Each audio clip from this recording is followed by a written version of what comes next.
Ooh, that looks tasty. Welcome, folks. Today, the Hungry Gamer is back with another playthrough of the Kinfire Chronicles.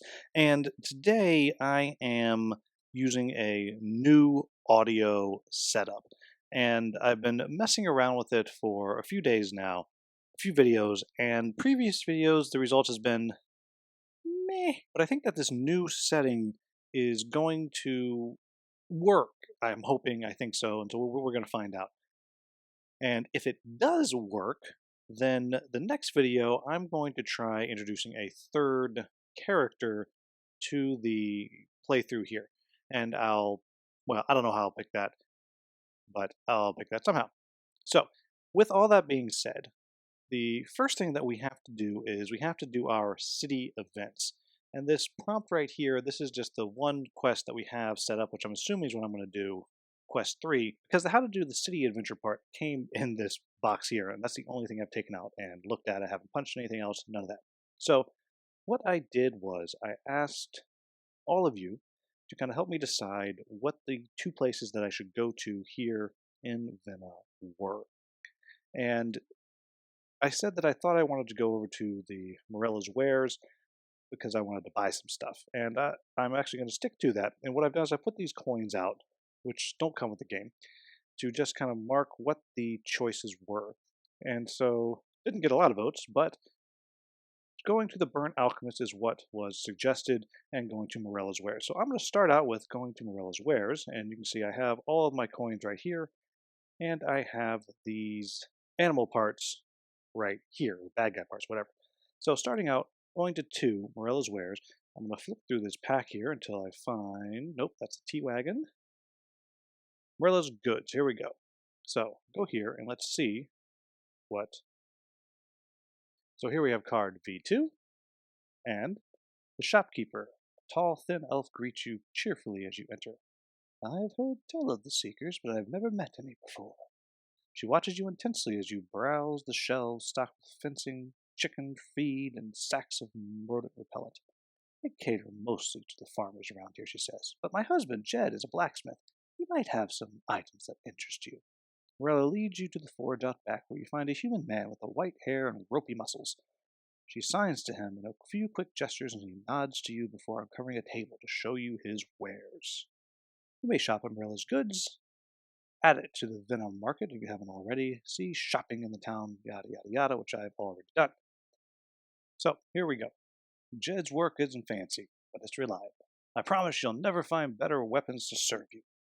Alright, so these items are for sale. I can get Defending Blade, Heavy Staff, or a Loyal Arrow. And once purchased, add the cards, any boost to the Seeker's unused cards pool, or swap them in. Now, cards are here, and the interesting thing is we have this, I forget what it's called, this token at the bottom, which means that's how many different cards can be in a character's deck. And currently, only Fane has one of these. So only Fane can use something, but it doesn't mean I can't buy them. And so we have this Defending Blade, which would do 3 damage and pull focus. And after you attack, you gain armor. And it has a defense action. We have the Heavy Staff, which adds a stun condition and gives a boost of drawing a card. And the Loyal Arrow, which is a range, it says 3. After attacking, you may discard any other card to return this card to your hand. Ooh, I like that. And it's a boost damage. So I'm definitely going to buy that. So that's going to cost me 3 for that. And I'm going to actually add that right now into Fane's deck. And so I have to replace one of my green cards and its boost to do that. And that is an interesting choice because I mean the abilities that I have are pretty good.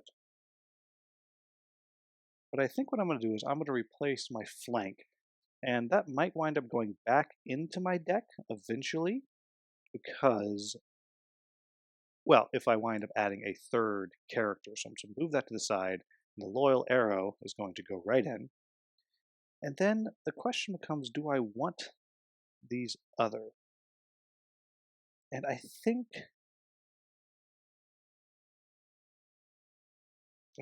I do. So I'm just going to actually spend all the money here, which leaves me with only 3, and the defending blade and heavy staff are just kind of go off to the side so I can add it in later on when people have the ability to take more cards. So that was down here at the wares, and then I go up to the Burnt Alchemist Lab. Okay, then I'm going to go to the Burnt Alchemist, which is going to be V3 right here. Approaching the burnt-out husk of the alchemy lab, you see the dwarven scholar you met earlier, pacing back and forth with nervous energy. He gives you his name, Hoyt Belgar, and he thanks you repeatedly. I would say fate delivered you to me if I believed in such things. You see, I'm in need of skills such as yours. He turns to look at the charred ruins. I'd like you to investigate the crimes committed here. Arson, murder, theft. This is, or was, my friend Micah's workshop. He perished along with it. If you can make time for such a thing, come talk to me and I'll share what I've learned. Gain prompt. Q16. This card is done. Right. And that is quest 16. So, oh, interesting. So now I do have 2 prompts I could. So I'm glad I didn't actually go into number 3 there. So I can go to 16 or 3. So I'm kind of obviously leaning towards doing 3, which you can't see. I'm tapping it up there, simply because I'm concerned that the other might be a little too hard before I start kind of running off and doing whatever. Then the last thing that we have to do is we have to go back to the Millhouse Inn. And so we'll finish up by doing that. Stepping into the inn, you're met with the smell of fresh baked bread and can hear the gentle squeak of the water wheel turning out back. Dara, the mayor of Denna and owner of the inn, appears wiping her hands on a towel. Looking for a hot meal and a room for the night? Your room and board are free here as long as you're in town. If you stay at sleeping up, I can check out the inns, and then I'm moving on. Now, I don't fully remember why I only get 3 actions, and 1 had to be that, but I remember that is what it said. So, there we have it, and I think I'm going to go ahead and do the quest number 3, which kind of was my plan as I started. And Dara, the mayor of Vienna, has requested you to help on something once you've explored the town alone and rested up. So, yeah, I think I'm going to do that. But let me check the rules for the resting at town. Okay, so the sleeping at the inn, that's when I would have been able to customize my deck and put that into Fane's deck and take out the other. So I kind of jumped the gun on that just a little bit. But I think all in all, we are going to be fine. And what I'm going to do is I'm not going to do 16 this time. I might do it next time. We'll see what people pick. And I am going to go ahead and do quest number 3. So let me move these people out of the way. And we'll open up quest number 3 here and see just what we have. The morning light finds you rested and refreshed. The smell of breakfast lures you down to the main room of the inn where Dara invites you to have a seat. You ask her about the task she mentioned yesterday. Sabotage bridge. It's not the first trouble we've had. When construction on the lighthouse started, so did the attacks. The bandits. It's as if they want us cut off from Din Lux. They've ambushed caravans, raided farms. I have no proof, but I'm sure they're the ones who destroyed the bridge. She pauses, blowing the steam from her tea. We suspect they're out there operating one of the forests northeast of here. I've sent some armed locals out there, but none of them have returned. Can't afford to lose anyone else. But Seekers are trained for this sort of thing, right? You agree to track down and deal with the bandits. But first, breakfast. No sense facing danger on an empty stomach. Wow, she sounds like a great leader. Hey, go ahead, normal people, go on out there and face bandits. Take a pitchfork. Alright, so we shall see just what it is that we are dealing with as we go into the shadows. Now, it looks like we're going to have 3 bad guys here. And so I'll take a moment and get all of this set up. Okay, so here we go. And after breakfast, you gear up and make your way north. Near the edge of town, you spot a dwarf running your direction. Wait, she calls out. When she finally reaches you, she leans over on her hands and knees to catch her breath. I just wanted to thank you personally, she finally says. My aunt and uncle were among those you escorted here. They're safe because of you. You wave off her thanks, all in a day's work for a seeker. The dwarf stops you again. The forest where you're headed. Some ruins appeared there after the last starless night, and someone warned me that they're haunted by a malicious spirit. It's not safe out there. The dwarf seems overly nervous to feign, which, as near as I can tell, because I have feign, I can do this. So I go to 3-2. Feign watches the dwarf as she speaks. The way her eyes flit about, the way she nervously tugs at her beard. He leans his head closer to hers. Someone else told you they're haunted? Feign grins and gives a sly wink. Are you sure you didn't see something yourself? The dwarf blushes. I know we're not supposed to go out there. We're just exploring. She digs her hand into her pocket and pulls out a small bronze tablet. I did find this, though, right before the spirit assaulted us. She hands the tablet to Feign, struggling to meet his gaze. Here, maybe you can find a use for it. Take memory 3A. The dwarven villagers thanked you for safely escorting the caravan, including your aunt and uncle Davina. She warned you of some haunted ruins, etc., etc. So we just did that, so now we also have this. We have memory 2A and memory 3A. Forest northeast of Vinna is quiet and cool. There's a shaft of smoke in the distance, a campfire. You ease up on the camp, keeping your footfalls quiet. You ready your weapons, but when you emerge from the trees to strike, you find only a pile of corpses. It could be the men Dara sent out before you. The camp is littered with abandoned supplies. Whoever left must have been in a hurry. You notice tracks leading deeper into the forest, so I have a conundrum I have to choose between. And, of course, Feign and Naz disagree. So either might as well search the camp for useful supplies, or we don't have time to mess around, let's get going. Ooh. Tempted to say, we don't have time, let's get going. Rather, I think I'm going to say that, but I'm tempted to do the other one. That feels more like what I would do, but I'm going to say the other one because, and this is me being a little metagamey, I want Naz to get some Kinfire because I want to be able to upgrade her stuff. So we're going to not stop and look. We're going to get going. You follow the bandits' tracks deeper into the woods until you reach a river. Its waters are swift and deep. You see only two possible ways to cross. The rickety bridge before you seems the most expedient but could easily be ambushed. Downriver you can see ruins that frightened dwarf warned you about. Ooh, again. So now this time, both Naz and Feign agree. Let's take our chances with the bridge. Better an ambush than whatever's lurking in those ruins. Now, me personally, I kind of want to do the other one. However, I'm playing with these two characters, and both of them want to do that. So I'm going to do that, and I'm going to have to check, or someone can correct me. I believe they both actually get a Kinfire for this. Someone can let me know down in the comments if that's not correct. Which is a shame that I'm not in resting right now, because I could stop and do that. An upgrade with all that stuff I bought. And here we go, going on to 3-6. The makeshift bridge is mossy and slick. Water roars over jagged rocks below. Carefully you inch your way across. You're nearly to the other side when you slide a foot forward and crack! Something breaks and the bridge suddenly shifts beneath you. Seeker with the most armor, that'd be Naz, is flung from the bridge and must flip 4 cards. 1 damage and an exhaustion for each non-red. Well, the good news is that this is Naz, who has 3 armor. And the good news here is she has almost half of her deck is red. So, hopefully, I don't take too much of a beating here. But yes, this could be bad. All right, here we go. So we have 1. Okay, red, so fine. White counts as red. Red. So I take 1 exhausted, and I take 1 damage. Now, exhausted, that's really bad, because exhausted is going to hurt me for every single card that I discard.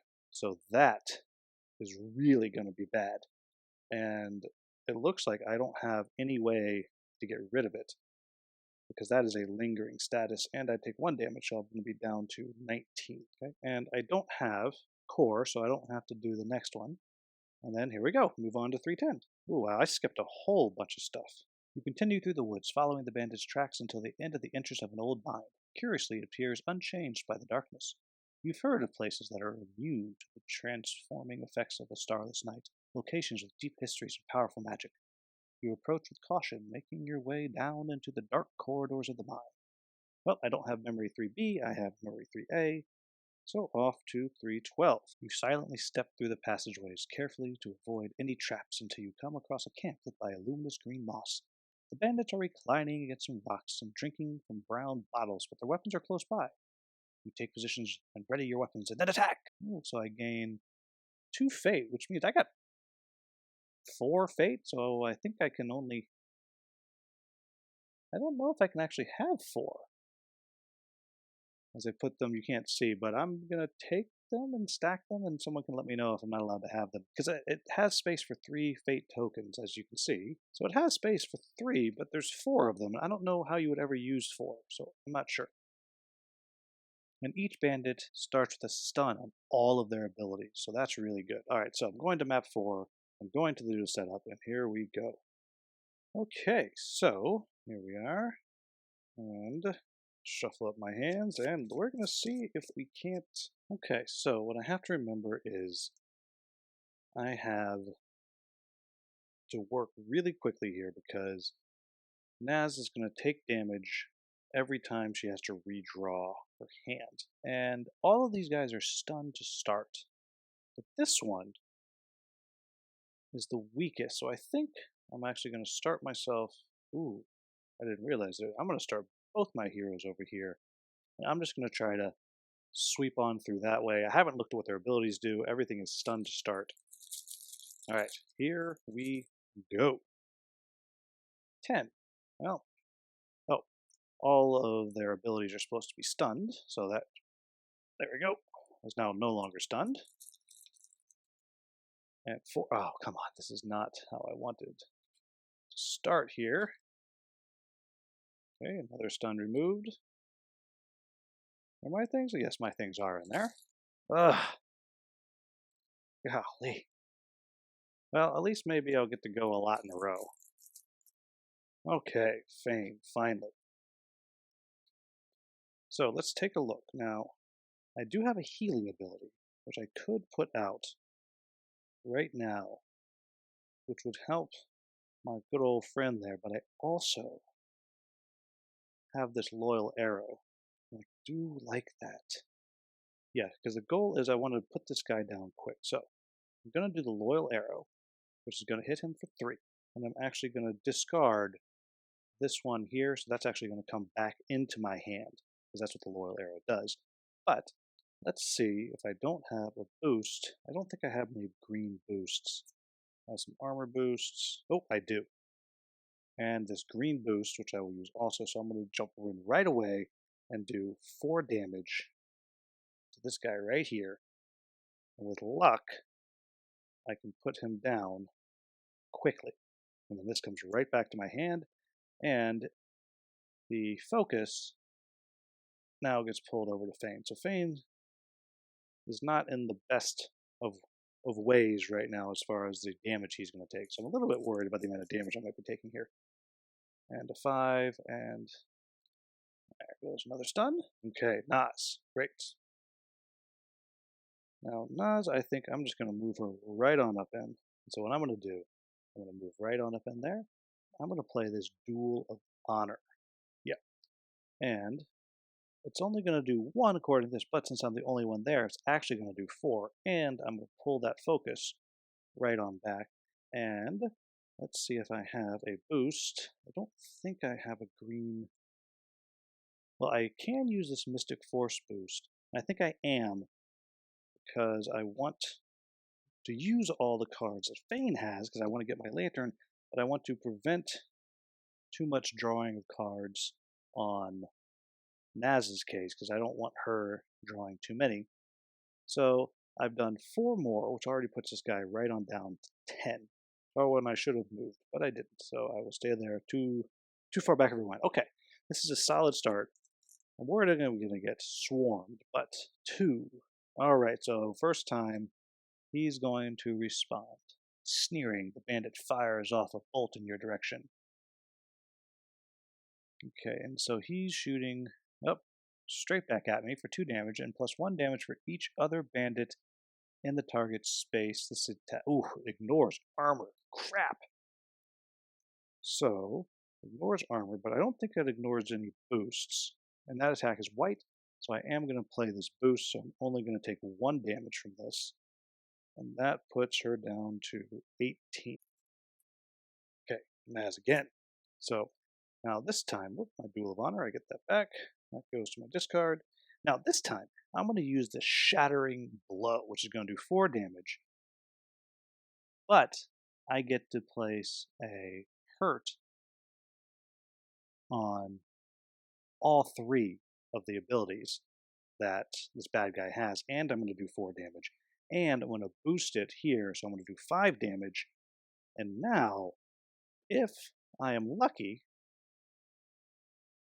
not only will I, if I'm lucky, it'll work out that next time he activates, he will just die, and that would be ideal. Really, I feel that feels like a pretty good ambush right here. All right, feeling good now. Do I want to? No, I can't move because that is how the shattering blow works. Oh, I didn't even read what it does. With a roar, Nas deals her enemy a terrible blow. Backing away, she smiles, knowing the worst is yet to come. She's badass. Oh, and I can actually move. With her movement, I can actually move Fane if I want. But Fane is the target of them, so actually I think I'm going to stay right where I am. Come on now. 6. All right. And that stun goes away. Ooh, sweet. I can pick whoever I want. And I think what I'm going to do... Ooh, I could pick Fane. That is tempting. Yeah, I think what I'm going to do is I'm going to pick Fane. And again, I'm going to use this Loyal Arrow. And this time I'm not going to get it back. So I'm just going to let that go away. That's going to do 3 damage. But next time he activates, his hurt will actually kill him. And again, I'm going to stay right where I am. Stay out of trouble. Naz. All right. Now, Naz, now I'm going to ignore him. I'm going to just move on because I want to deal with them before they have a chance to really, well, do anything. Now, here's an interesting conundrum. I have both this inevitable and knockout. I like putting another stun on it, but I also like pulling it to me instead of going to it. So that's what I'm going to do. I'm going to use this inevitable ability, which is going to pull him over there, which also puts him in range of Fane, also in range to attack Fane. So, we'll see what happens on that. It might be a bad move. And I'm doing 3 damage. I have no boost, but they'll put this right on down to 17, like so.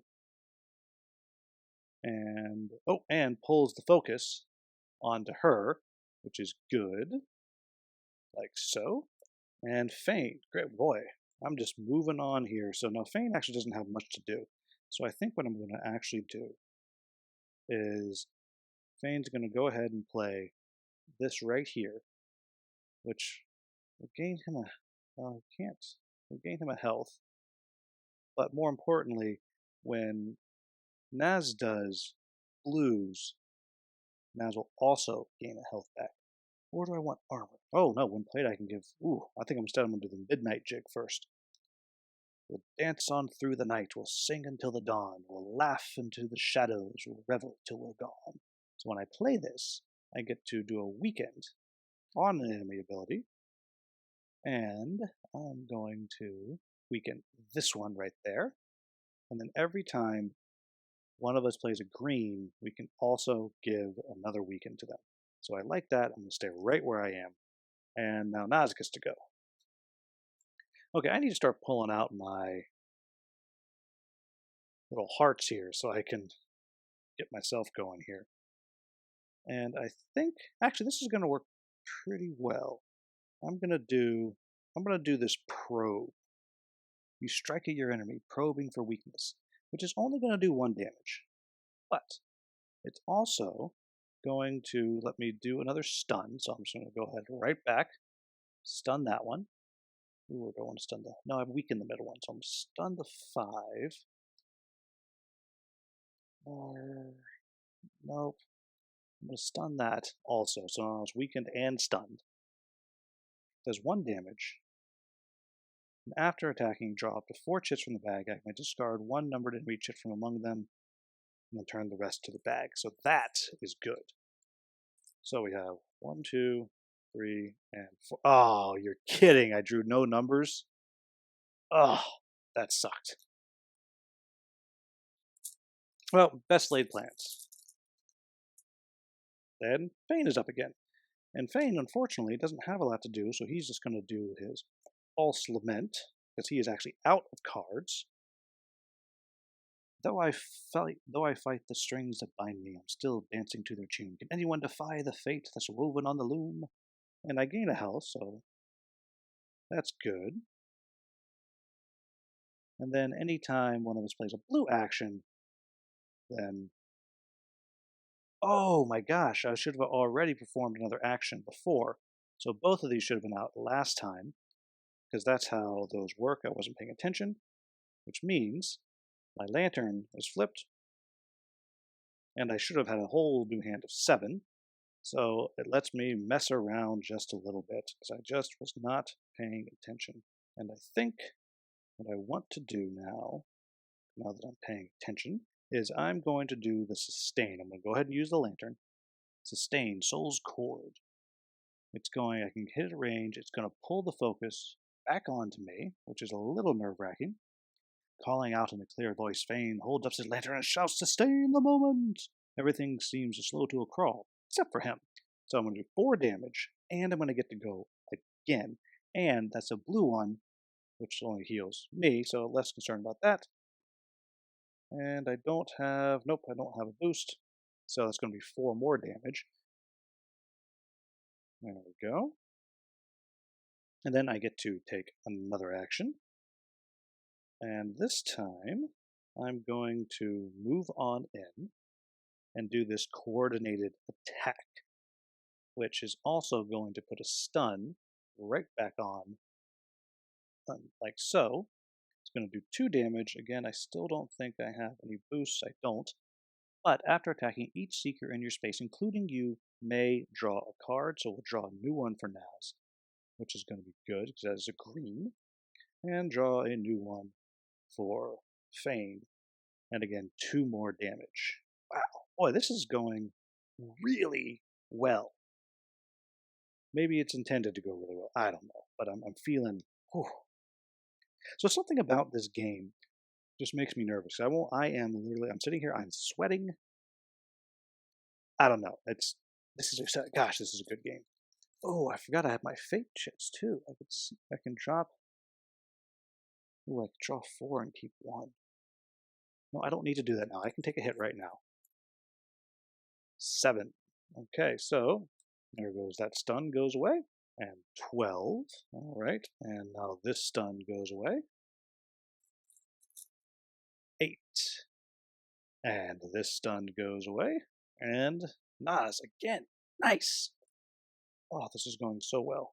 This is going so stinking well. I think what I'm going to do is I'm going to use this knockout action, which is going to pull the focus right back onto Nas, and it's going to do 3 damage and yet another stun. So I'm going to put it right back here on this. Ooh, that's a healing one down there. I'm going to put the stun on that one down there. And that's 3 damage, and let's see if I have any boosts. I do. Boom, I'm going to use this right here. 2 more, which means that's 5. And they have barely even attacked. This is amazing. I don't know. Oh, I didn't read it. I get so excited sometimes. You take a deep breath and rush at your enemy, slamming into them with a force that leaves them reeling. And for my movement, because Nas lets me move somebody else, I'm just going to move Fane right over there. Okay. Oh, back to the bag. All right. I'm tempted. Nope, I don't need to use my fate yet. 1. And that's what I needed to have happen. So he is dead. Because he takes his 2 damage from his hurt, like so, and he goes bye-bye. And what I need to do is I don't quite know how his things get redistributed. Because I know that they do, because someone told me that I did it wrong before. So let me take a quick check here. Okay, so they're all moved to the guy furthest to the right. Now, I have them out like this, so I had to look this up. And according to the combat, I don't have them set up. Oh, I don't have them set up right. Ooh. That's not good. All right. So I need to do a quick reordering here because I have this wrong. I don't know that it matters all that much because everything has two. So this thing here should be here. Otherwise, it all works out the same. These, so he goes away, and this, so these here move over like so. Now, this is 100% not the way it should be. This guy is actually supposed to be all the way over here, but I don't think it makes much of a difference regarding how it plays out in the statistics because I haven't actually drawn any of the darkness ones yet. So what happens is they all move to the sheet furthest to the right, which I know technically is this one right now, but it should be this one right here based off the setup. So that was a little confusing. Sorry about that. And well, no, well, there we go. Darkness. And that goes here, and that has been stunned. Okay. Moving on. Okay, I want to reboot all of this stuff. Okay, Nas again. Boy, if I can take this one out, and this is actually Nas's last action, so she's actually going to get hurt. So Fist of the Wind. Nas swings her fist in a lightning-fast uppercut. Her enemy is blasted off their feet before the blow even connects. So I'm going to get to stop them from moving. So point, I'm going to move them here. I'm going to trap their middle ability, like so. And that's going to be 2 damage. And let's see if I don't think I have, nope, I don't have any more boosts. But since that's also green, I can put a weakened from the ward that Fane has out. And I'm just going to go ahead and put that here, so it's now weakened by 2. Now, unfortunately for me, I now have to take a damage because Naz is now out of cards. Actually, 2 damage because she has to discard 2 cards. So that hurt. That puts her down to 16. But it does charge her lantern, which is pretty epic. And 9, which is all the way over there. That's the last stunned one that he has. And okay, my choice. Now let's see. Using Naz's thing is pretty good, but also, so I want to kill it before it gets to act again. So I could just use the black powder bomb that I've been holding on to, which is tempting. But it's, well, 5 would just kill it. You know, that seems like a good play. I'm just going to boom, use the black powder bomb, and just be done. So this will go into the void. There we go. And boom. Now he is done for. Oh, he's done for. There we go. That goes there. That goes there. And I'll claim that. So this is one of those times where I am just convinced that I absolutely must have done something that's not right. Because this is just a total butt kicking that is happening here. Okay. Now, I think I'm just going to step up with my move, and now pretty much everything, no matter what, is going to activate him. But it seems like I have this game squared away that I shouldn't have to worry about it. But we shall see. So hopefully I'll draw another one of those hearts. That'd be really ideal. Nope, another darkness. Now, this time, we actually have something happening. The bandit pulls strength from within, roaring and surging forward in rage, attacking anyone in reach.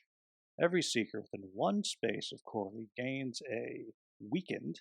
Ouch. Corley then triggers his middle ability as an attack. On everybody instead of just a regular attack. He's going to do 5. Wow. Boom. Hits there and weakens. And so my next attack from Nas is going to do 1 less damage. Now Nas is getting hit for 5. Make it 3. Or excuse me, make it 4. No, yeah, make it 3. I discard one of those. And then I will use the Midnight Jig as a boost to lower that by 2 more. So instead of 3, she only takes 1. Ooh, don't like that ability. Oh, and then everything goes back into the bag. And this should, well, there might be a final form here, right? They might all get back up or something. All right, here we go. Here we go. Not sweet. So she's going to have -1 damage here. But she also has her Alter Fate's trick. Alter the balance, shouts Nas, smashing forward. Her lantern releases a blast, enveloping her enemy, who shrieks and clutches their head. So that's going to be 5 damage. I don't think I have a boost. I don't have a boost, so it's only going to be 4 damage because of the weakened. But that does put him down to 18. And I get to... Oh, I only shatter a spent chip. Nope, nope, nope. Not going to do that because it hasn't gone yet. So that would be silly. I will do a different ability. Keep that. And instead, I'm going to go ahead and play this ward. Her tidal force means when she moves, she can pull him with her, and he takes a weaken token, which is good. So I'm going to play that, which is a lovely ward to have. I'll put that there. And because I played that action, she actually heals 1. I'm going to put this weaken back because I know that's coming. And I can move there, which gives a weakened there. And I can immediately play another action. And this time, oh, this is not good. This is really going to hurt because I only have 2 actions. So if I play this action, I'm going to take 4 damage, which I might do anyway. So after all that, I am going to play this, which will waste the ability that it has, but it will at least keep me from having to take all that damage by using my last action card. Dude, exhausted's terrible. Oh, dang it. Well, at least it'll be 1 less. No, it doesn't make a difference. So what I can do is use her action to pull him. Oh, wait, why would I do that? I'm going to move him down here and bring him with him, which gives him another weakened token, which I'll put right there. And then I'm going to play Surround. And because I played Surround, which is a blue, she will heal by 1. So that's going to do 2 damage. Then I cannot boost it. So it's just going to be a nice little 2 damage, but weakened it a little bit more. I did not read us the text. You take position catching the eyes of your allies. Together you surround the enemy and attack from all sides. Oh, he actually takes 3 damage because it's boosted by the surround. There we go. Then unfortunately, we charge my lantern. I get my armor back, but I take 1, 2, 3, 4, 5. 5 damage. Now I'm actually in a little bit of danger because now I'm actually down to 10. So that, oh gosh, that's, God, did I really, am I doing exhausted right? Did I read that right? When you discard your hand, suffer 1 damage for each exhaustion card you discard. Oh, each exhaustion card. Oh, that's way better. So take 4 back. Whew, I'm glad I reread that. So I've taken a little more damage than I should have, but that's okay. 1, 2, 3, 4, 5, and I already have 2 I've drawn, and of course I drew my exhaustion again. All right, back to the bag. Fane is up, so he should be able to do something. Oh yeah, this will be good. So he's going to do his Mana Strike, which is 2, which doesn't seem like a lot, but +1 per ward in play, so it's 2, 3, 4, 5. So he's doing 5 damage with a blue, which means he's going to heal 1, but he can't. And unfortunately, it appears Nas does not have a boost that can help. All right, there we go. Down to 10. Still feeling good about this. This should be a nice, easy finish to this fight. I guess sometimes the game just goes really well. I feel like this is one of those times. 1. Spoke too soon, perhaps. Every seeker within The bandit pulls strength from. Oh, raging again. Every seeker within one space gains a weakened token or weakened card. Boom and boom. And then we do this one in the middle and hits everybody. So we're both going to take 3. Well, no, Fane's going to take 3, which is fine because he's been healing. But Nas is only going to take 1. And actually, I wonder if Nas had armor. Nope, no armor boost. Nas is only going to take 1 because of the 2 weakened and her armor that she has. Oh, and these go away. Come on now. Dang it. And now just a straight up hit. And going to hit Fane this time for 5. Now, that's not good because I have nothing I can do. So that's just straight up dropping him down to 12. Oof. 8. Dang it. Okay, 8 down the bottom. Taking a deep breath, the bandit recenters himself before charging back into battle. Discard all statuses. He refocuses, and his focus is on the least armor, so it's actually going to stay where it is, and he gains 1 health. That's not the worst. Alright, let's see if Nas can't get something going here. Now, she just reshuffled, so she can pull the focus back, but before so I think the move is this. Shattering blow with a roar Nas deals her a terrible blow. Backing away, she smiles, knowing the worst is yet to come, which will do 4 damage. But as long as I don't move, I can place a hurt on up to 3 abilities. So that's definitely what I want to do. So I'm going to do 4. Make it 3, because I was weakened. And sadly, I don't have a boost I can use. But then, after I do my 3 damage, then I'm going to, with my tidal force, move and weaken that attack there. So I did 3 damage, putting him down to 8. And I'm feeling pretty good about this now. And Nas gets to go again. And let's see, I'm going to go ahead and do this Duel of Honor, which playing a green action does another weakened. And since no one else is in the same space, I actually get to do 4. I pull the focus to me, like so. 4 damage. I still have no boost, but we're down only to 4. This is all but over. The writing's on the wall here. He's almost going to kill himself before he gets a chance to go.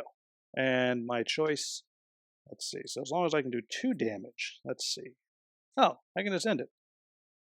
I'll use this here, which flips my lantern back over. That'll be 5. That'll be enough to end this combat. What a pushover these guys were. Now, it might be because I moved quickly and I got there fast. I don't know, but this was just a butt kicking. All right, all bandits are reduced to 0 health, so go to card 316. All right. The last bandit falls to the ground, wounded but still alive. You kick away his weapons and stand over him. You're well organized and well trained. I'll give you that. You say, yeah, real well trained. Kicked his ass. Someone must have sent you. Who? The bandit hisses something under his breath. Dark words of magic, and then laughs. Gillian's plans are already in motion. Soon the great cycle will be complete. His body begins to shudder violently, foam bubbling from his mouth until he finally stills. The bandit is dead. Searching the camp, you find some things of use. Open a copper treasure pack.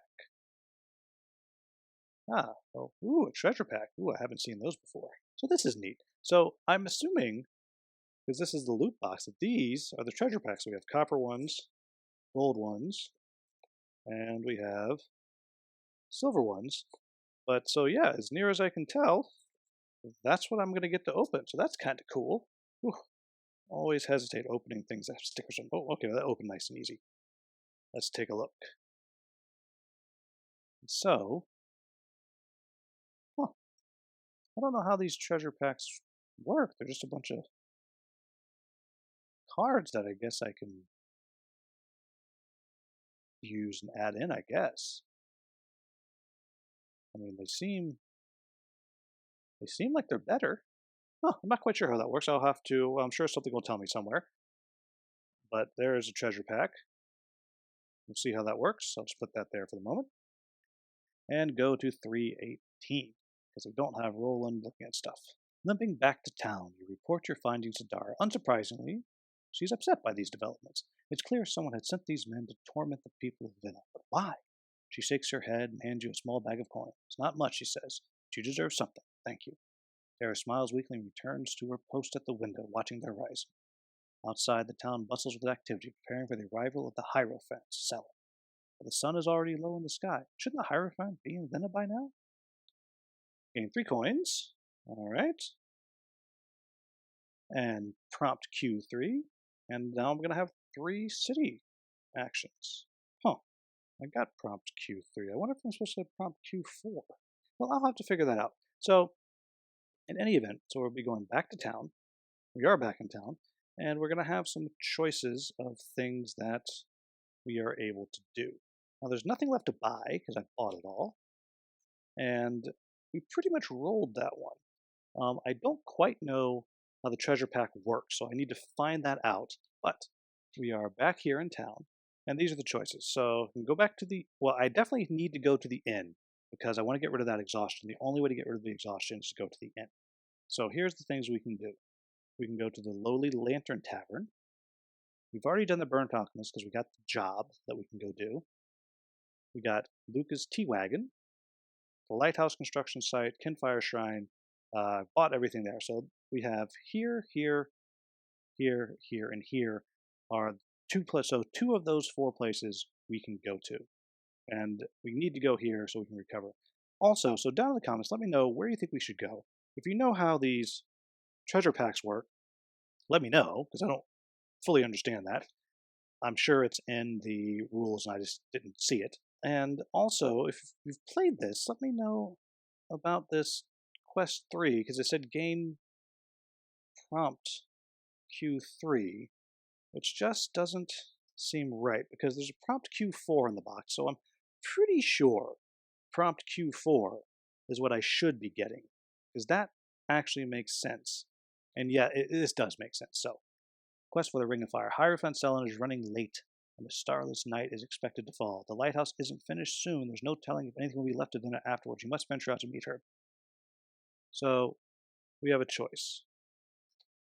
We have this quest 16, which our friends gave us here, and we have this one. Now, if we do this one gets discarded. So we have two choices that need to be made, and I need your input on. 3 things, actually. So there is, do we go, which of these places do we go? The Alchemist Lab, the Tea Wagon, Lighthouse, Kinfire Shrine, or the Tavern. We can do 2 of those. And which of these do we do? I'm leaning towards this one for the extra adventure, but I can be talking, if people want this one, to go straight to that. That's what we'll do. And then finally, assuming the sound is decent, and I'm hoping it's going to be, should I add a 3rd character next fight? And if so, who should it be? So if I add a 3rd character, these are the choices. We have Roland, the Word Forger, Core, who's a Revenant, he's a tank. Roland is a sorcerer. We have Valora, who is an archer, and Asha, who is a rogue. Now, I believe in my friend Barents, he's using Asha, so I kind of lean away from Asha. But all of them are totally out there, options for who it is that we want. So anyhow, let me know down in the comments if I made mistakes, what you think I should do, how you think we should go. And as always, if you found this video useful, please like, subscribe, and share. Thank you so much for watching. Have a wonderful, wonderful day.